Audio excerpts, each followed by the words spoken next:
आज Doubtnut app download करें। Doubtnut पर अपने सभी गणित, रसायन विज्ञान, भौतिक विज्ञान और जीव विज्ञान के डाउट्स का करो सफाया। बस प्रश्न की फोटो खींचो, एक ही प्रश्न को क्रॉप करो और तुरंत वीडियो सोल्यूशन पाओ।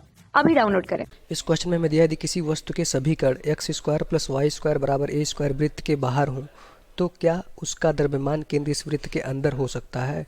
क्वेश्चन में कहा जा रहा है कि यदि कोई वस्तु है उसके सभी कण हमारे क्या है x square plus y square बराबर ए स्क्वायर वृत्त के बाहर हों तो क्या उसका द्रव्यमान केंद्र इस वृत्त के अंदर हो सकता है। तो इसका आंसर क्या हो जाएगा, हाँ, उसका द्रव्यमान केंद्र इस वृत्त के अंदर हो सकता है। कब होगा आइए हम डिस्कस करते हैं। तो हमने क्या किया, यहाँ पे चित्र बना लिया। ये क्या है, हमारा x square plus y square बराबर ए स्क्वायर का एक वृत्त है। अब अगर ऐसा कहीं दिखा रहता है वृत्त का समीकरण तो ये वृत्त हमारा केंद्र से पास करता है 0,0 से, और उसकी त्रिज्या क्या हो जाती है हमारी ए के। तो हमने वृत्त बना लिया जिसका केंद्र क्या है 0,0 और उसकी त्रिज्या क्या है ए।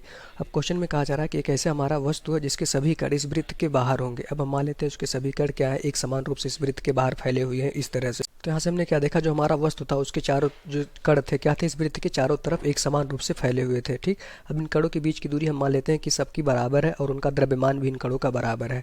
तो हम कह सकते हैं कि इस स्थिति में जो इनका द्रव्यमान केंद्र होगा, अगर इस वृत्त के बाहर चारों तरफ से फैले हैं तो इनका द्रव्यमान केंद्र क्या हो जाएगा, इस वृत्त का केंद्र बिंदु हो जाएगा। ये ओ बिंदु जो है वही हमारा द्रव्यमान केंद्र हो जाएगा।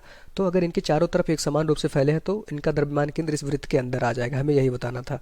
यदि हम मान लेते हैं थोड़ा सा क्या होता है, हमारे कण इस तरफ जो हमारा एक वृत्त खंड है इस पर थोड़ा सा कण हमारे ज़्यादा फैले होते तो यहाँ से हम कह सकते थे कि इनका द्रव्यमान केंद्र क्या होता है, जिधर द्रव्यमान ज़्यादा रहता है द्रव्यमान केंद्र हमारा उधर शिफ्ट हो जाता है।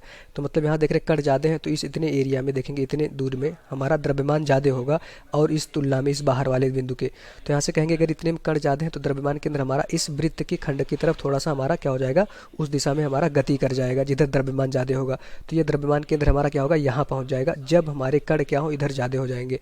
यदि हम कहेंगे कि अगर ये सारे कण फिर से एक समान रूप से इसके चारों तरफ फैल गए, फिर से हमारा ये द्रव्यमान केंद्र अगर इतने ही कण हमारे इस दिशा में पहुँच गए, इस वृत्त खंड में पहुंच गए तो हमारे द्रव्यमान केंद्र में कोई भी परिवर्तन नहीं रहेगा। वो हमारा क्या रहेगा, केंद्र बिंदु ही रहेगा। अगर जितना द्रव्यमान मान लेते इधर द्रव्यमान m था, इधर भी अगर द्रव्यमान m हो गया तो फिर से हमारा द्रव्यमान केंद्र क्या होगा, केंद्र बिंदु पर आ जाएगा। तो यहाँ से हम कह सकते हैं कि अगर एक समान रूप से कण बाहर फैले हुए हैं तो उनका द्रव्यमान केंद्र इस वृत्त के अंदर हो सकता है। यही हमारा आंसर था। Thank you. कक्षा 6वीं से 12वीं से लेकर नीट, IIT, JEE वो एडवांस के लेवल तक 1 करोड़ से ज्यादा छात्रों का भरोसा। आज ही डाउनलोड करें डाउटनेट ऐप या व्हाट्सएप करें अपने सारे डाउट्स 8400 400 400 पर।